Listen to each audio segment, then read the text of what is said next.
kidogo. Hi. Hi. Kuja tu. Hi John.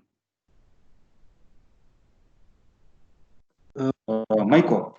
Okay, sawa. You can hear me, eh? Give us a few minutes. John.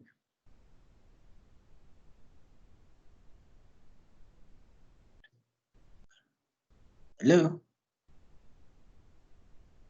Hello, John. Maggie, can you hear me?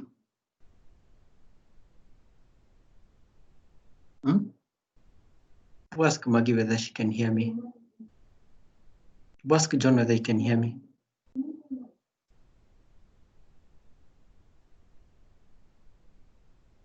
Can you hear me? Let's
Hello.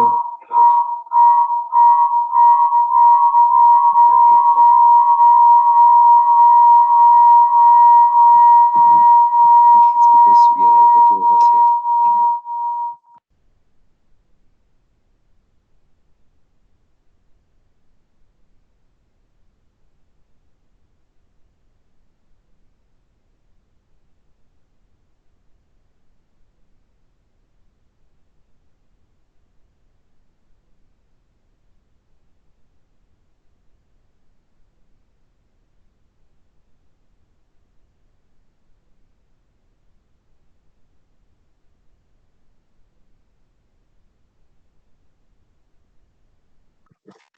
We hope John will not cause me an echo.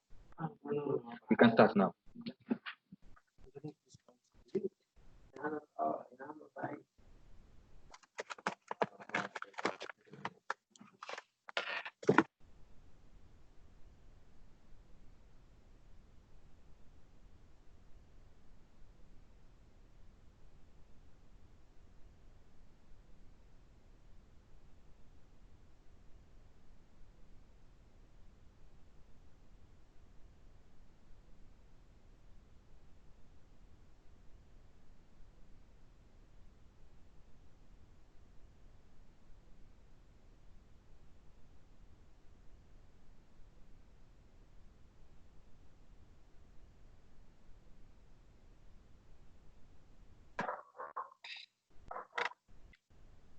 Hello, good afternoon, team. Hello, Alice, please say something so I can know that I'm being heard. John. Okay, thank you. I think according to my watch, it's exactly 1 minute to 1. I think we can start. We can start so at least we can be able to keep time. Team, welcome to this session. This is a session just like I had communicated in regards to mental health, and especially during this period, I think most of us are experiencing a lot of not only anxiety but uncertainty also as well. And how do we navigate through all this? And there's something that in regards to mental health that is usually said that mental health is not a destination, but it's a process. It is what this means is that it's not about the destination, but it's about the drive. So how do you navigate through all these new normal and a new way of doing things and be able to adjust? Because I think the faster we adjust to it, the better the outcome, especially for the business and also for every one of us.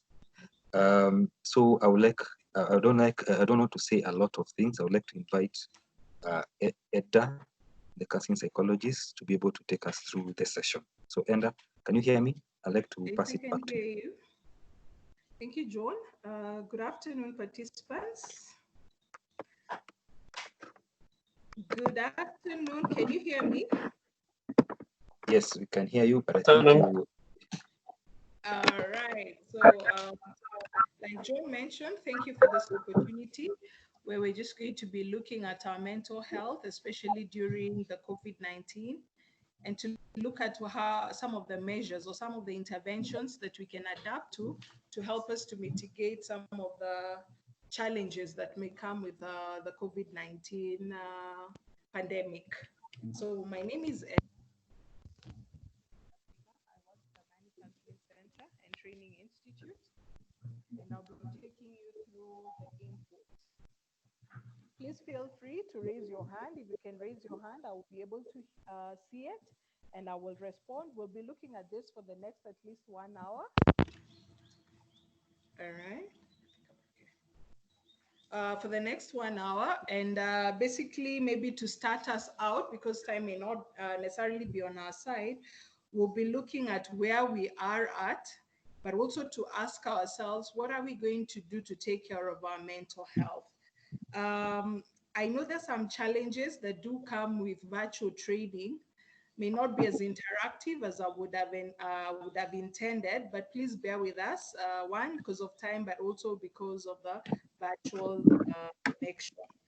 So about COVID-19, and we are looking at the mental health, and we are looking at the new norm. And the new norm is where we are having lockdowns. The new norm is where we are the other measures that have been put for containment. We'll be talking about, for example, the curfews, the restriction of movement in Kenya, which, for example, we are experiencing maybe for most of us, we're experiencing it for the first time.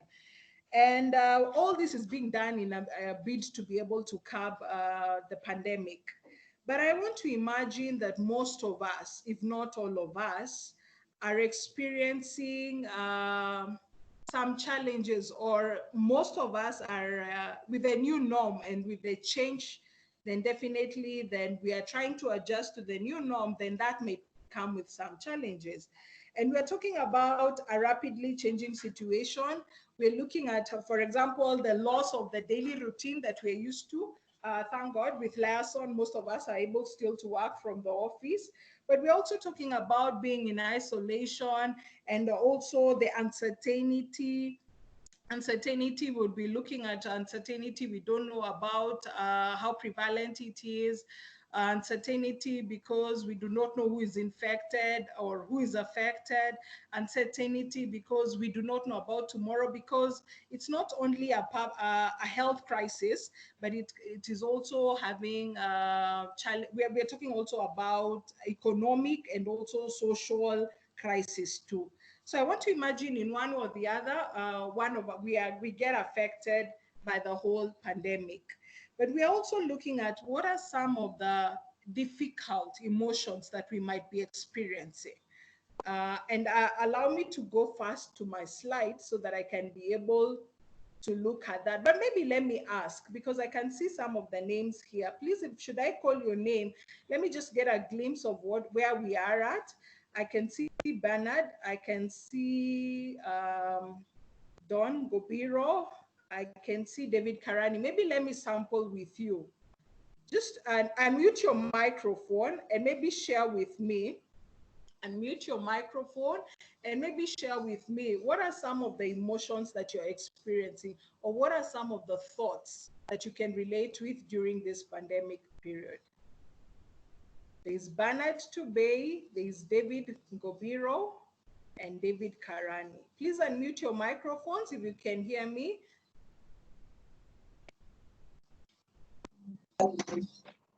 Thank you, Bernard. Now, good afternoon. Good afternoon. Now, some of the emotions that are running through during this pandemic, of course, is stress in terms of number one, boredom, because people are not used to staying at home. So staying at home, since you are active, of course, breeds boredom, and that also creates stress. There's also the feeling of uncertainty. For example, if you lose a source of income, so that also creates some uncertainties, and of course, with it comes some emotional imbalance. Those are my thoughts. All right, thank you, Bernard. Quite a number. I've picked that. Yes, Dan Gobiro. Thank you, thank you, Ada. Some of the emotions some of us who are working from home experience maybe include anxiety, especially in terms of job security and all that source of income, and the other thing is probably this happening for the first time ever.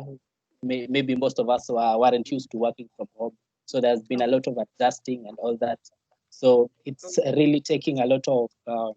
I can say it's been a challenge somehow, but in terms of the emotions that go through probably everyone else, maybe just to reiterate what Tubea said, include a lot of uncertainty, anxiety, and yeah. All right. Thank you. The number, thank you very much, Dan Gobiro. And I believe if you can find out, I believe you're speaking for many. Then we have David Karani, and then I finish with Faith Koki to balance the equation. Yes, David Karani, sorry. Well, personally, I would say that not so much about frustration per se, but just the timings that have actually changed. It looks like we tend to we've altered our daily routine. It's a bit frustrating because nowadays I get to my house at about 6:30, which is not very normal, and sleep very early. So, Yes, so David. that are the challenges personally. Yes. Yeah, thank you. All right, thank you. I picked that as well. Faith Koki. Well, what I've experienced is it has brought a new norm, changes of how we do life, Sorry. but it's also given us hope to be creative and think ahead. All right. Yeah, so those are the emotions. Can I second please? It has given us a hope to do things in a different way, although it has challenged us on our former way of doing things. Sorry, I didn't get you. There was a bit of disruption. Please come again, Faith. I'll say that my emotions, Yes. although it has disrupted our former way of doing life, Yes. it has given us hope to think ahead and about the future. All right. All right. Excellent. Thank you very much. It is not all lost. So I think my option of picking Faith as my last option was a good thing because there's hope at the end of the tunnel. So allow me then to now get to our slides because during any pandemic, then it is very common for people to experience some of the emotions that we are expressing and some of the thoughts that most of us are as well experiencing. And most of those that are prevalent or most common responses, especially during a pandemic, are amongst the ones you've listed, but we're also talking about fear of falling ill or even dying. You might even think about avoiding to approach even a health facility. I know right now most of us are not, if it's not anything that cannot be managed from home, we're not very quick to visit the health facilities. But again, we're also saying fear of losing livelihoods, that has been mentioned, and not being able, for example, to work as we are used to. So we are working in isolation. And saying this, I know there's some people who could be struggling, especially when we think about the extroverted personality type. This is not their thing. And I think David would have fallen there. He's not used to the going home early. He's used to socializing and being out there. So it's not an easy thing, but we are adjusting to it. But we're saying also there's fear of being socially excluded, especially in places or especially for those who are quarantined. And we say quarantine, not necessarily for those who are in quarantine centers or facilities, but also for those who have to work from home. You're working in isolation. But we're also talking about feelings and some of the feelings of powerlessness. And powerlessness maybe because we may not have the capacity right now, especially to protect our loved ones. And that is maybe because, one, we may not have control of the virus, but some of us may have to leave our children with caregivers and we may not have a lot of control of what happens while we are away. But we're also saying that there's also the risk, or rather the fear or the anxiety of being affected or even affecting others, especially now that the transmission mode is not 100% clear. We're also talking about some of the symptoms, or rather some of the symptoms other than of the health problems. For example, if today you're in the office, God forbid, and you dare have, is it a fever or even probably you're sneezing or you're coughing, God forbid, the kind of treatment you might be getting from your colleagues. Because right now, I think everybody's a little bit hypersensitive. Not everybody, but some people are hypersensitive. But we're also talking about another stressor is the closure of schools. And especially women may get affected because they're the ones who kind of provide the informal care within the family setup. Allow me also to say that also for the care providers, it is not easy to contain children or even to be with children at home, especially during this time when you may not be able to necessarily keep them out of, out of danger. But allow me to borrow from a tool, and these are the overreaching principles, and I'll be borrowing from the mental health, psychosocial support, response, especially during COVID-19. And I would want us to look at how are we going to take care of our families. And when you think about your family, we'll be thinking about the nuclear family, but we'll also be talking about the extended family, but also other relationships. And other relationships would include our colleagues at the workplace. What are some of the interventions? So we'd look at what are the dangers, but what else can we do to curb that? So when we think about our elderly, or rather when we think about our parents, if not us, then we are looking at how are we going to help them to cope during this pandemic. When you think about the older adults, especially those who may be in isolation, maybe because most of them we cannot be able, they are off reach because of the lockdown. But some of the challenges they might be experiencing that comes with old age is maybe the cognitive decline, and with some it comes with dementia, and that is to say maybe their memory loss. And at this time, these people, what are they experiencing? Or rather, at this developmental stage, what are the elderly experiencing? Could be anxiety. Anxiety maybe because they may not also be able to reach out to you. They may not be able to take the care they may want to.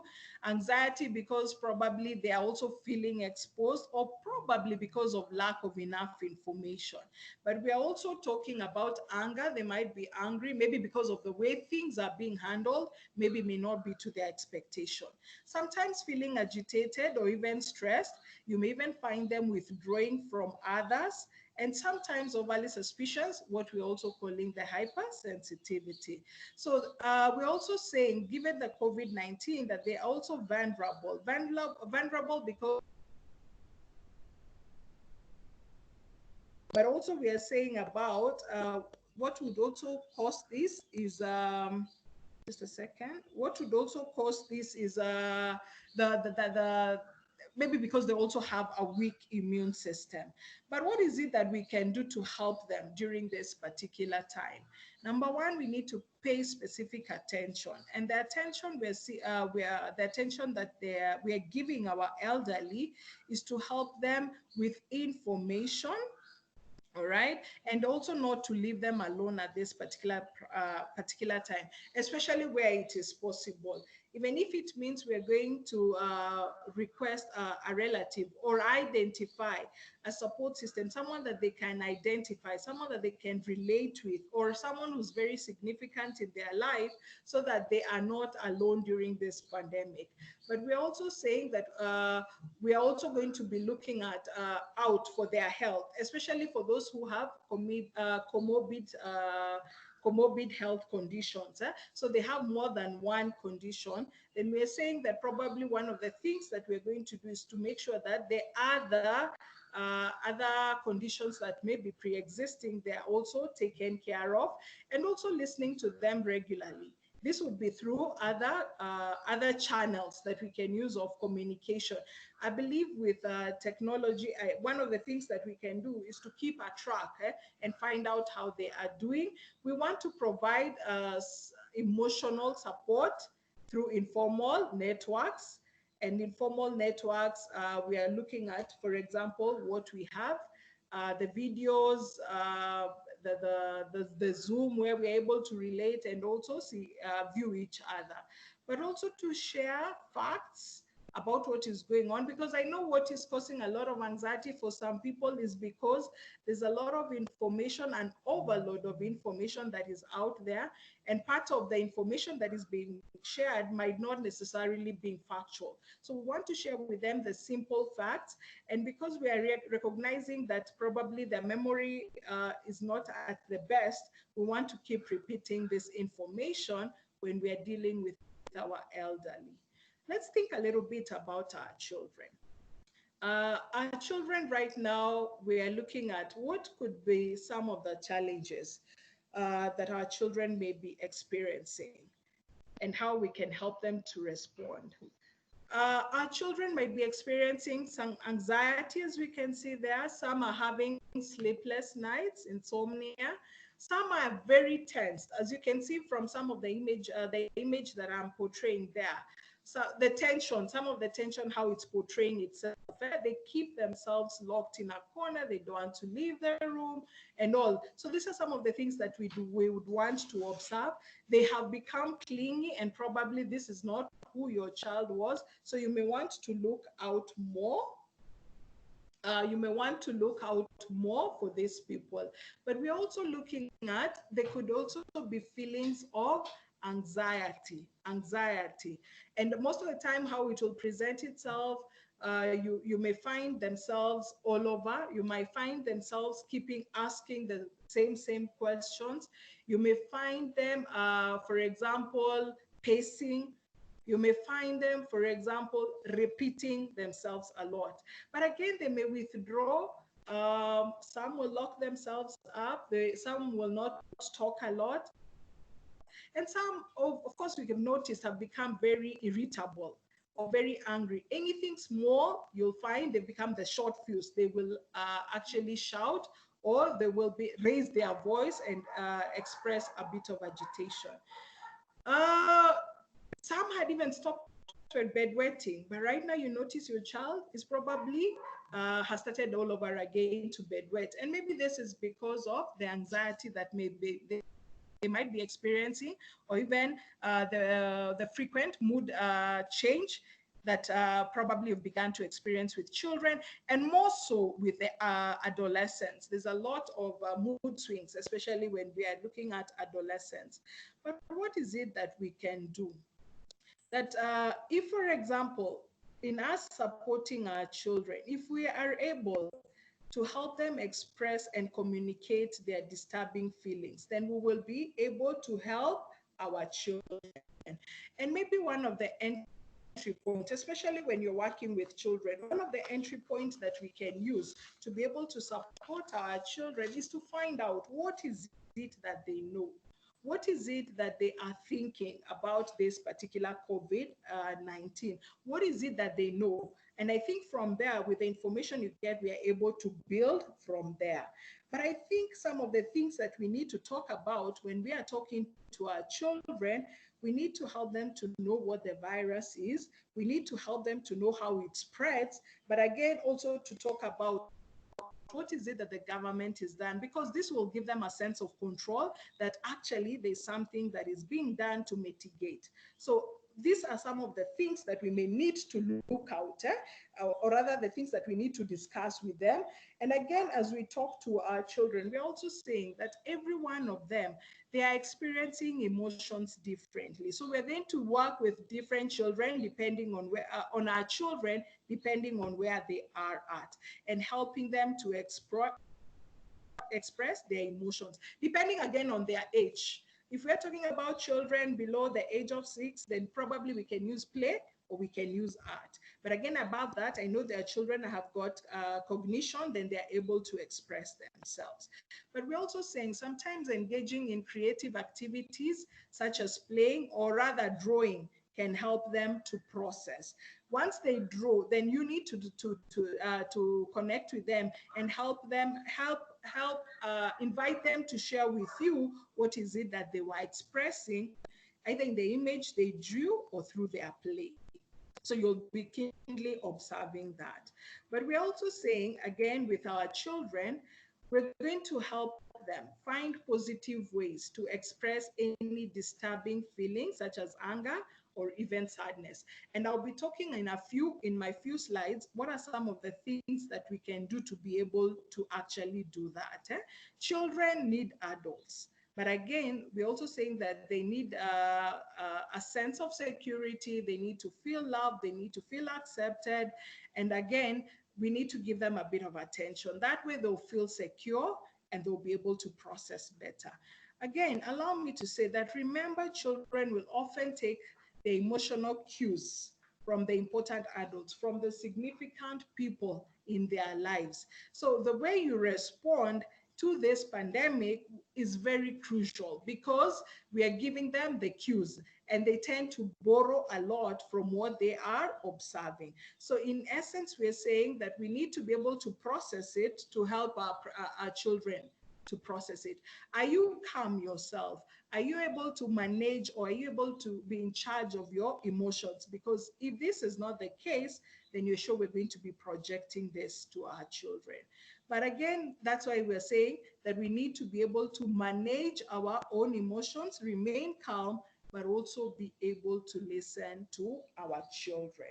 So I say, like, for example, with children, another thing that we may probably need to do, children work best with a routine. They work best with a structure or with a schedule. So as much as possible, we need to create that. With a new norm, then one of the things that we may have to do is to create a structure in the new environment, which will include learning, but also playing and relaxing. I'll share just a sample of a program that probably we can use or borrow when we are working on building a structure. If possible, please maintain schoolwork and study or other routine activities. For example, some of the things that we can do when we are working with children, oh no, I left that, I seem to have left that slide because there are things we can do. Sorry, I forgot that timetable, but probably in your drawing your timetable. So there's time for study in the morning, but every other day there's time for activity.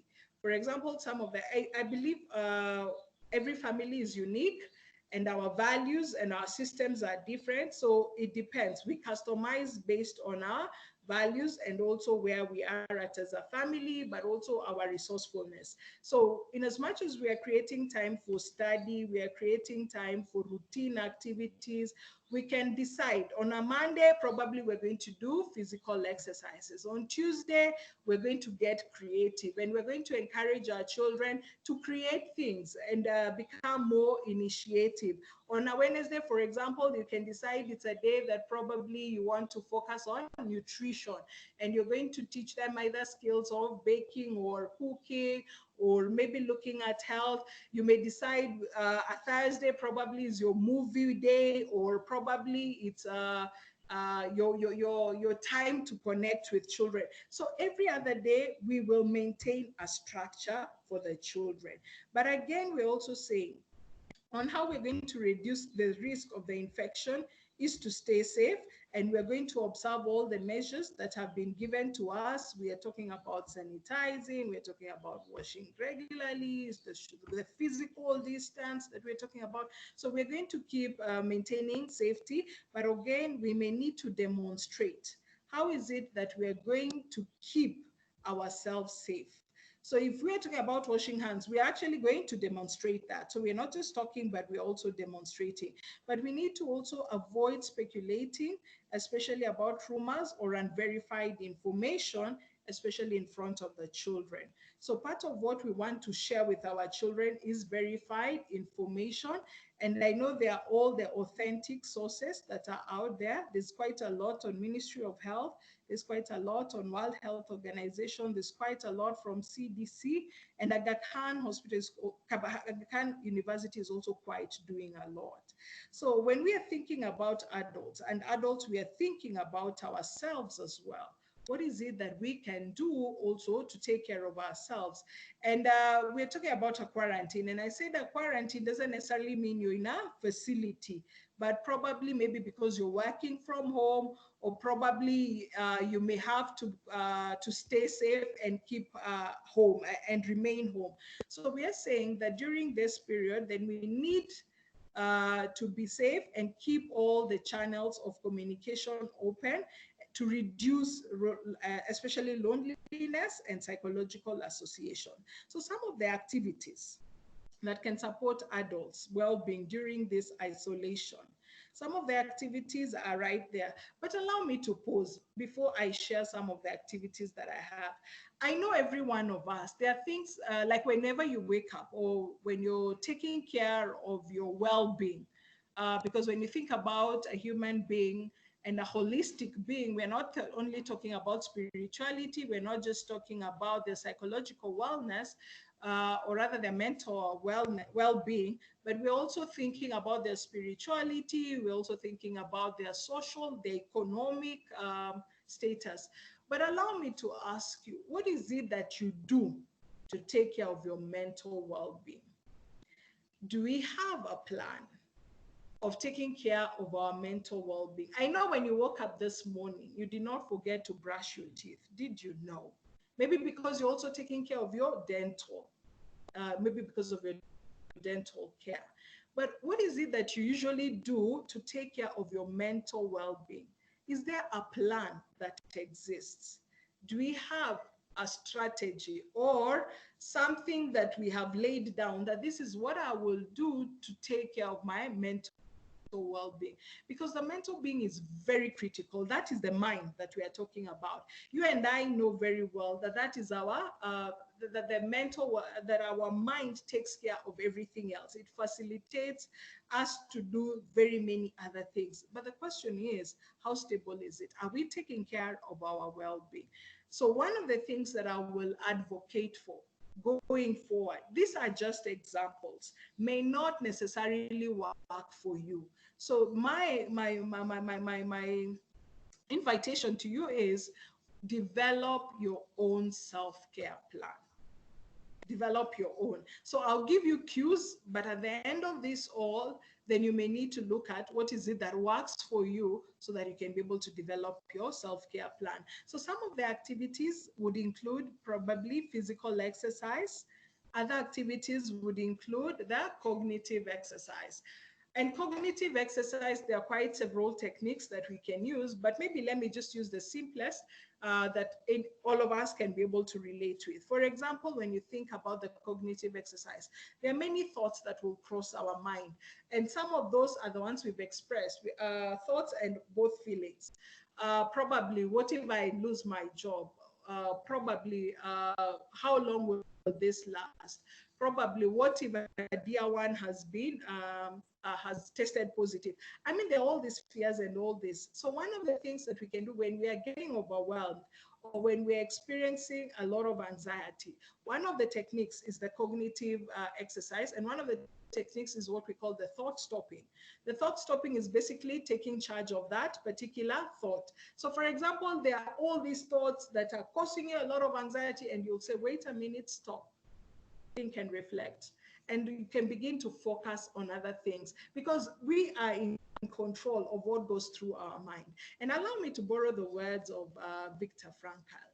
He says that we may not be in charge of our experiences.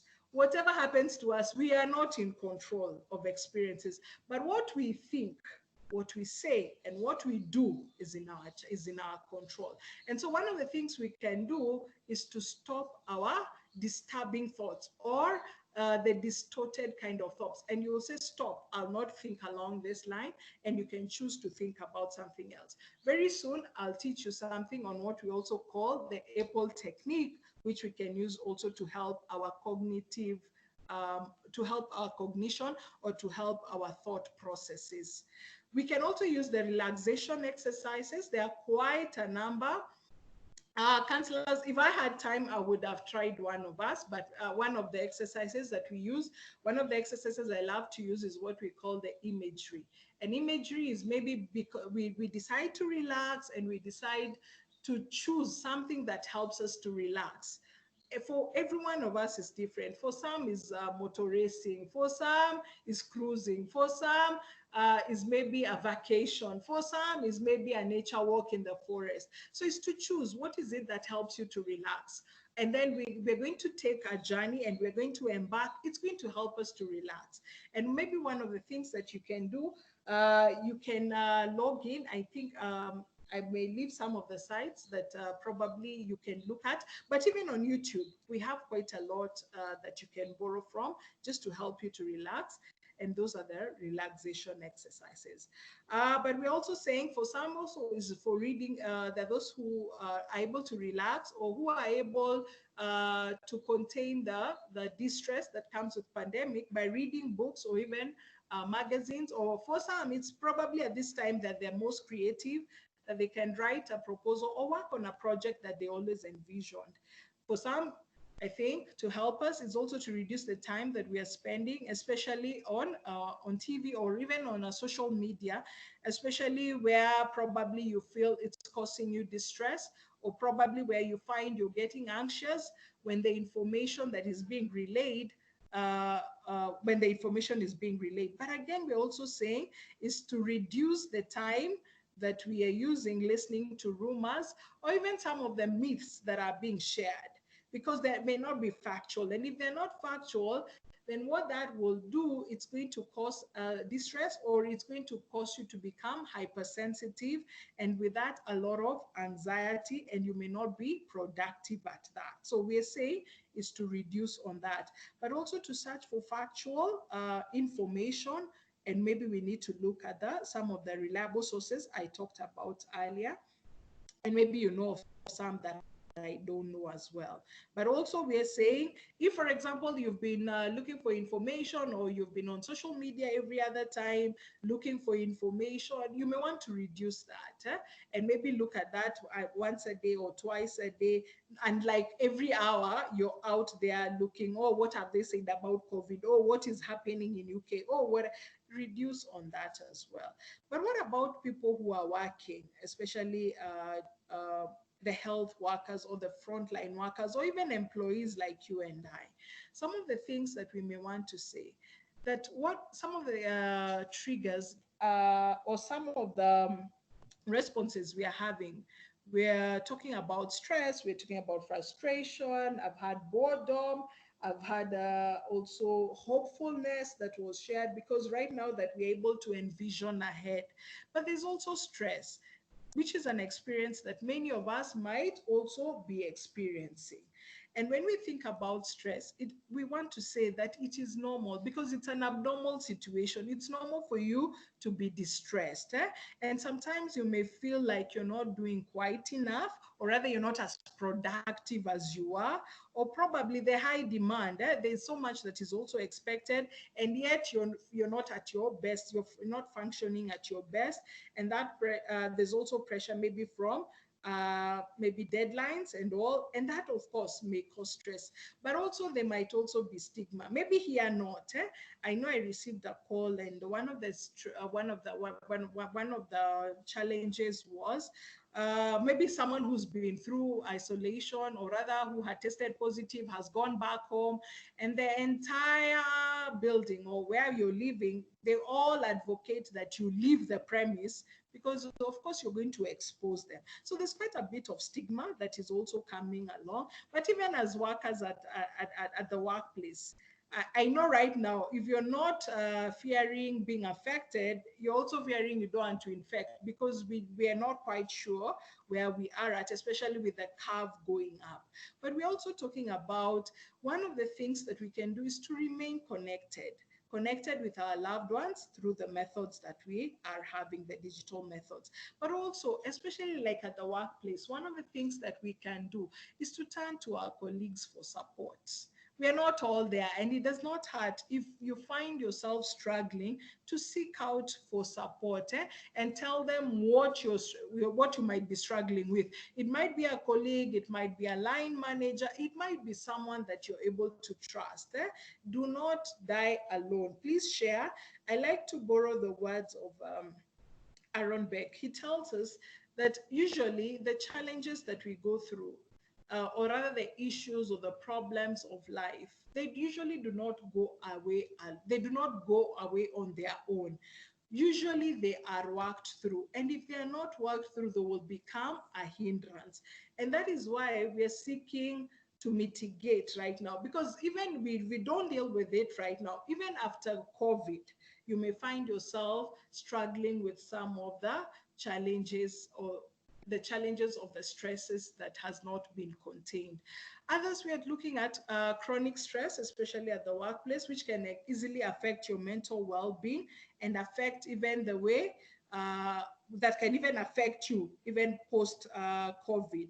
But also, if this stress worsens, one of the things that we are saying, if you're feeling overwhelmed, please do not blame yourself. It's not your fault that you're actually experiencing the difficult emotions, because there's something you can do about it.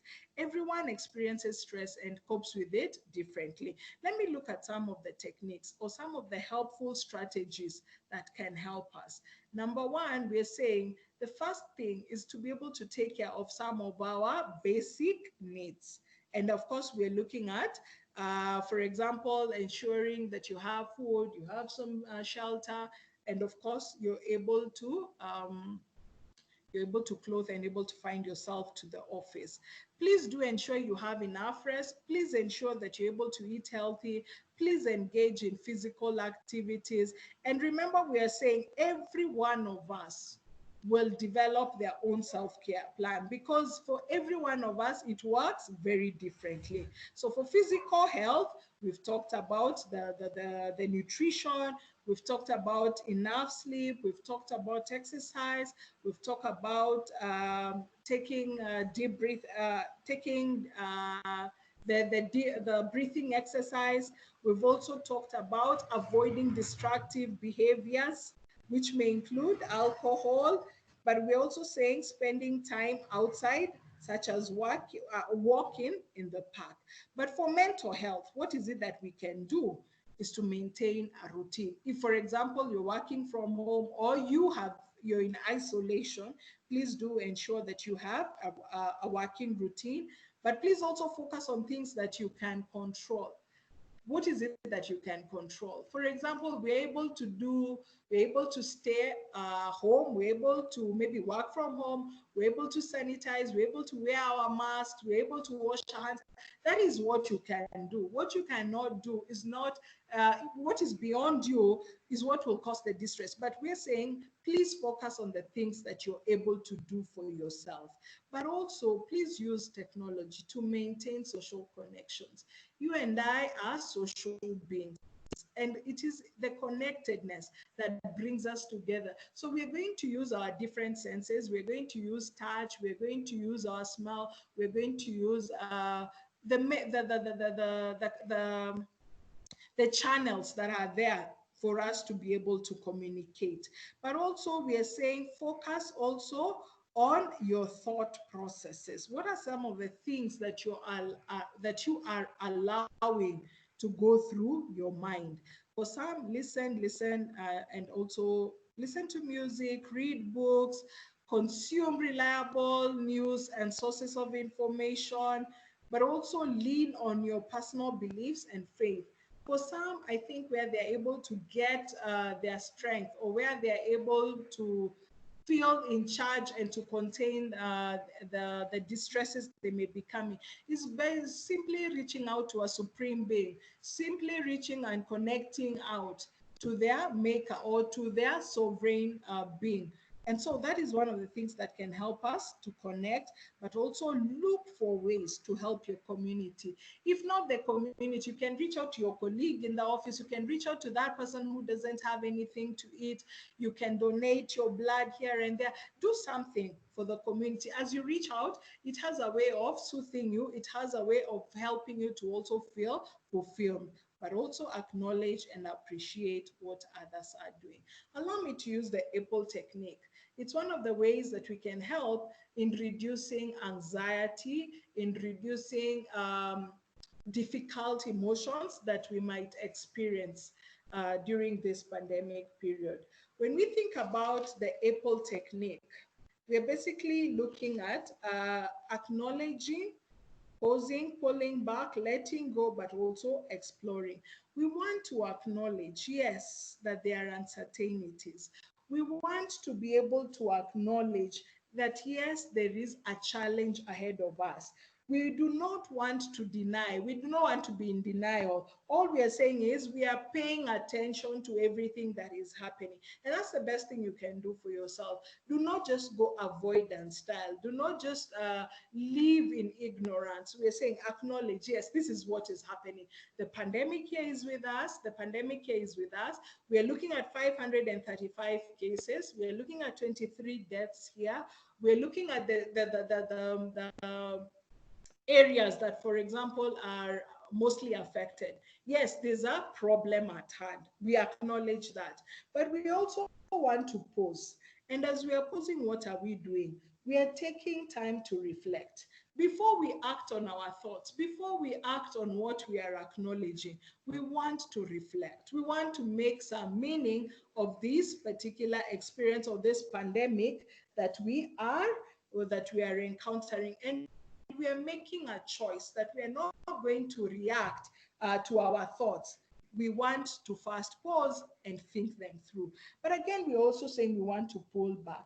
And this is a time of critical reflection to remind ourselves of our thoughts, and to remind ourselves that thoughts do have an ability to deceive us, but we're not allowing that to happen to us.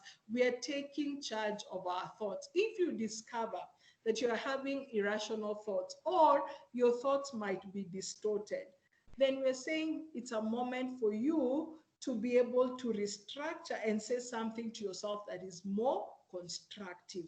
That is why we are pulling back. But we are also saying one of the things you want to do is to let go of the thought or to let go of the feeling. And by this, we are releasing the feelings. By this, we are releasing the thoughts, and the thoughts and we're releasing any anxieties. And one of the things that helps us to do that is to distract ourselves with something else. For example, you might be in the office and you're feeling distracted. You can just open your window and just connect with the environment. What is happening out there? That is one of the things that helps us to let go as well. But again, finally, we do want to explore. And when we are exploring, is that now we want to remain with that experience. We want to notice, or rather to remain with what is happening around us, what is happening around our children, what is happening in our family, and embracing the current situation. For us now to be to get back, or rather for us to be able to contain the issue. Please know there's quite a bit that you can also borrow online for you to be able to exercise the Apple technique during this time. We are talking of stresses. We are talking about stress, we're talking about anxiety, we're talking about frustrations. And you and I know that stress has a way of not only affecting our emotions, but it also affects our physical being, our bodies. It has a way, for example, of increasing our heartbeat. It has a way of tightening our muscles. It has a way of creating a lot of tension when you think of what stress does to the body. So one of the things that we'd want to do to be able to relieve that text is to be able to use the breathing exercise, which is quite able to help us to be able to release any tension that we are experiencing and that we're able to feel better. So I don't know whether we've been able to use the breathing exercise. Maybe some of us have, maybe some of us have not. Please know that there's also quite a bit that you can do with that. So allow me just to ask you to take a comfortable position wherever you are at. Take a comfortable position wherever you are at, because I want us to practice this together. And one of the things that I will ask us to do is as you're breathing, as you're inhaling for air, or as you're breathing in, please create room for your lungs. So you're going to push out your tummy so that you can create some air, or rather you can allow some oxygen into your lungs, all right? So one of the things that you're going to do, please take in a comfortable position. And at the count of 3, I will ask you to breathe in. As you inhale, please remember to enlarge, to create room in your lungs so that you can be able to relax. So at the count of 3, I will ask us to inhale. We're going to start at 5, and then the next one will do 10. So please, let's do that. Place one hand on your belly and the other one on your chest, all right? As you breathe in, please, I want to make sure that your belly rises, and as you're breathing out, your belly goes lower, all right? So at the count of 3, we're going to breathe in at least for 10 seconds. Let's try 10, 5 might be too minimal. So let's go, 1, 2, and 3.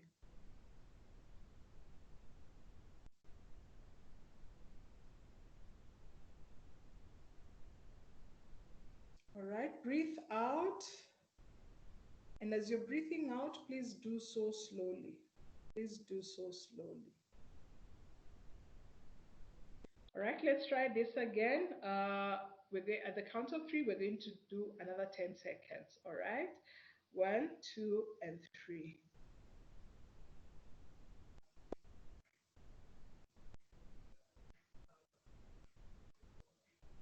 All right, breathe out. So with the breathing exercise, what we are saying is that we want to relieve any tension of our muscles. We're saying that we want to be able, for example, to distract our mind. These are techniques that we can just use for us to be able to contain any stresses that we are experiencing. There are things that I want you to focus on. And if you find yourself here, then these are some of the red flags that are going to be inviting you to seek help, all right? So if any of these things become persistent, or you find that they are interfering with your daily functioning, please reach out for support. If you find yourself that there are changes in the way that you are working, for example, you can barely focus on something, or probably you're not as functional as you used to be. Not just one, don't look for one. Maybe we're looking at, there are about 10. So you'll be looking at, if you're operating at 7 and above, then that's why we're saying there's concern. If you find yourself that there is mood change, and all of a sudden you've become so irritable, that you're experiencing very low emotions, that you're experiencing a lot of anxiety, please, that's one of the red flags to look out for. Or what if you find yourself so exhausted, not only physically, but also mentally, you find yourself exhausted? This is maybe a flag to tell you, please begin to slow down. But what if you're finding it harder to relax? All right, because probably what you're experiencing is distress, or probably very difficult, deep thoughts, then we're saying slow down on that as well. What if you're having some unexplained physical complaints? All of a sudden, there are all these psychosomatic illnesses. Most of the time we like to say it ni ugonjwa ya hapa na pale, mara ni kichwa, mara ni mguu, mara ni tumbo. You know, all of a sudden, unaumwa. Then we're saying that that is something to pay attention to. But what if the stress becomes overwhelming? Approach your lead, or rather your team leader, or an appropriate person to ensure that you have been provided with support. Let me ask, for example, please, I may not know this, but maybe let me hear from 2 people, and the 2 who will be talking to me, maybe it's because you've been there, or you know someone, or you're going through it, all right? Might you be there and you're single, you're living alone in the house, and probably you're working in isolation, or even if you're not working in isolation, then most of the time you're finding yourself alone. How are you coping? Maybe let me hear from just 3 of you. What is it that you're doing to cope? Especially if you're living singly, or probably maybe your family was involved in the lockdown, so they're not with you. What is it that you're doing at this particular time to contain the situation? That one, I will not be directive because I don't know you. So maybe let me just have 3 volunteers.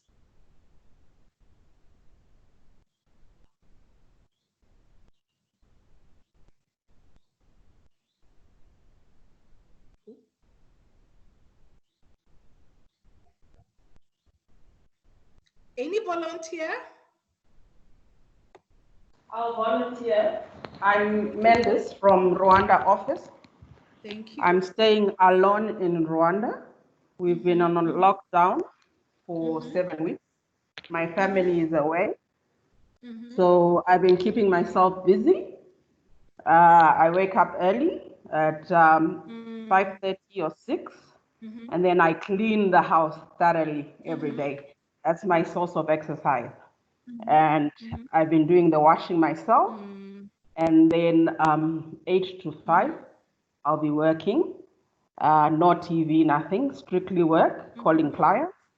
After work, it's either I'm on the TV, I've got set programs I watch on a daily basis, and novels. I love John Grisham novels. That's what I've mostly been doing, and comedies. Yeah. That's how I've been coping. And a bit of alcohol on Fridays. Excellent. Excellent. And how do you feel? What's your state of mental well-being?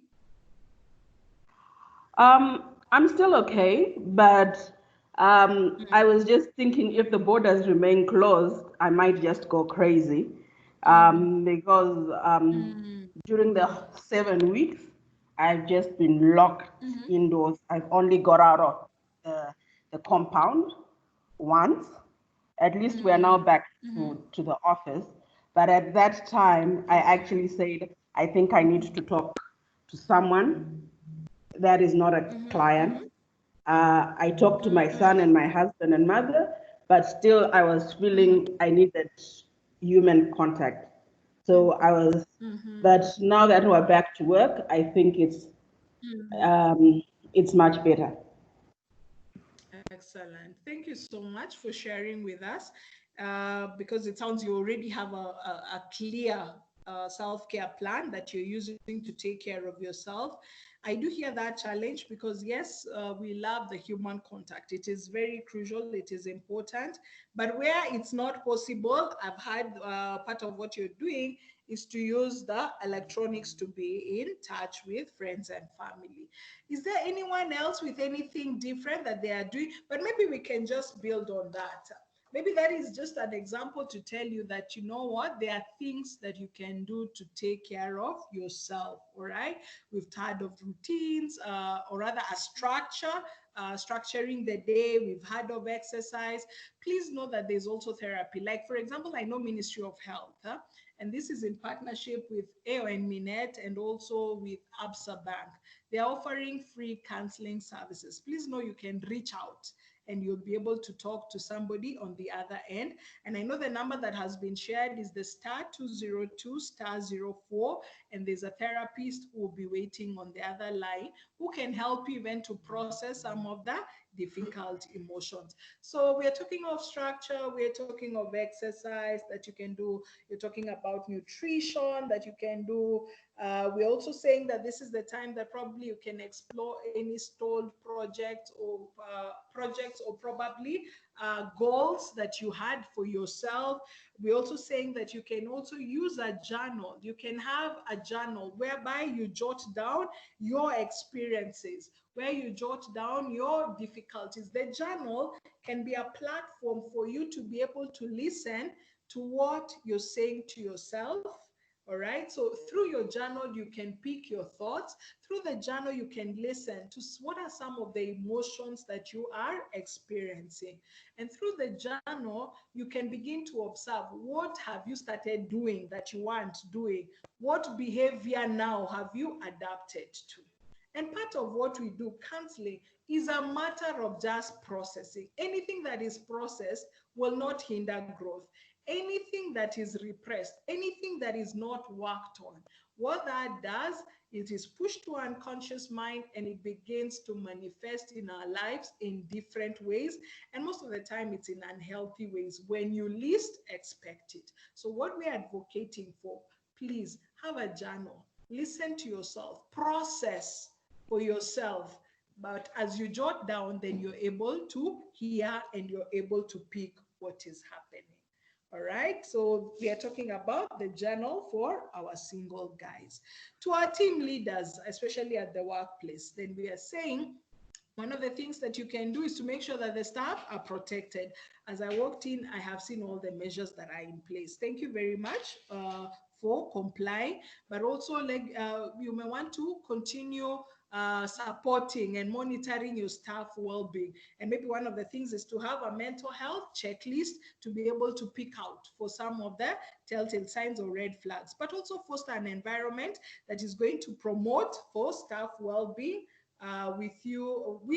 for example, we're saying an environment that is conducive enough that can promote staff being able to seek support. So it's a conducive environment. People can talk to you, you're approachable, you're trustworthy, you're honest, and you're genuine. I mean, that's the kind of environment that we are talking about, but also ensure that there's good quality communication, and then communication that is shared regularly. One of the things that we are doing that is helping ourselves is to have a morning round or an evening round, just to monitor where our staff, probably when we check in or before we leave, is just to hear what is happening around. Maybe is to invite the staff where possible. It can be weekly, it might be bi-weekly, it might be daily. So what is happening? What are some of the updates?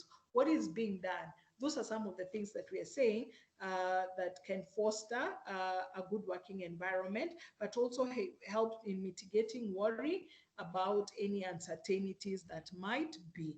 But also we are saying, consider if there's any capacity, ensure that your staff are getting enough rest.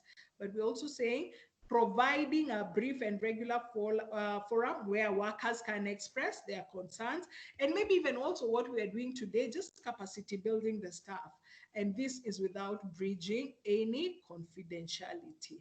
So one of the things then I will advocate for us, then please develop your self-care plan. So one of the things that we're saying, that it is very normal for you to feel distressed, anxious, all that is normal in response to a pandemic. Talk to people you trust. But again, if you must stay home, please maintain a healthy lifestyle. Do not use any, we're saying, unhealthy coping mechanisms like use of drugs. But we're also saying, if you feel overwhelmed, talk to somebody. Have a plan where you're able to go and seek help. Get the facts right, get the right information, use credible sources for you to access that information. Decrease the time that you're spending, especially watching anything that might distress you, but also draw on skills that you have used in the past. I imagine this is not the first time we are facing a distress or something traumatic, or a pandemic. Maybe a pandemic may not have been to this intense, may not have been to this level, but we are saying, if you did it in the past, what did you use? What were some of the resources that were available? Because you can tap into that to help you to resolve this. So thank you so much for your time. I am not sure I saw whether there was any hand, but that was more about it. Unless there's a comment, I would want to end at that particular point. So thank you for your time. Okay, thank you, Eda.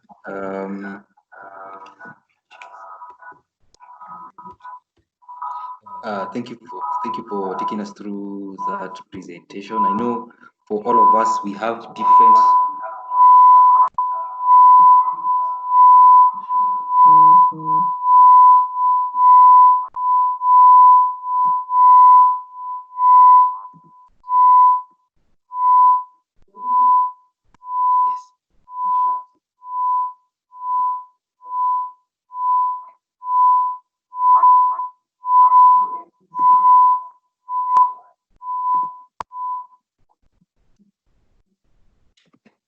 Thank you for your time and taking us through that presentation.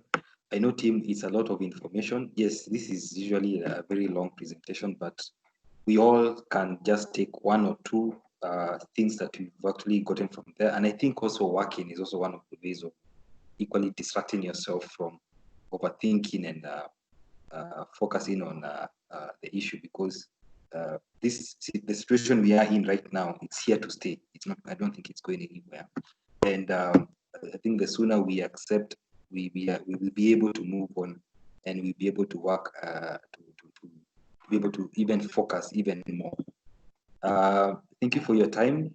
I think I'll invite Faith. Faith, are you there? please pray for us so at least we can end our session.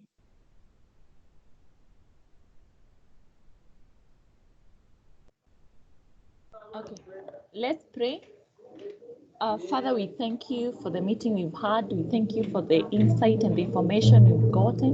We pray you give us grace and strength to apply. We pray that you see us through this season. In Jesus' name, we are prayed. Amen. Amen. Thank you, team.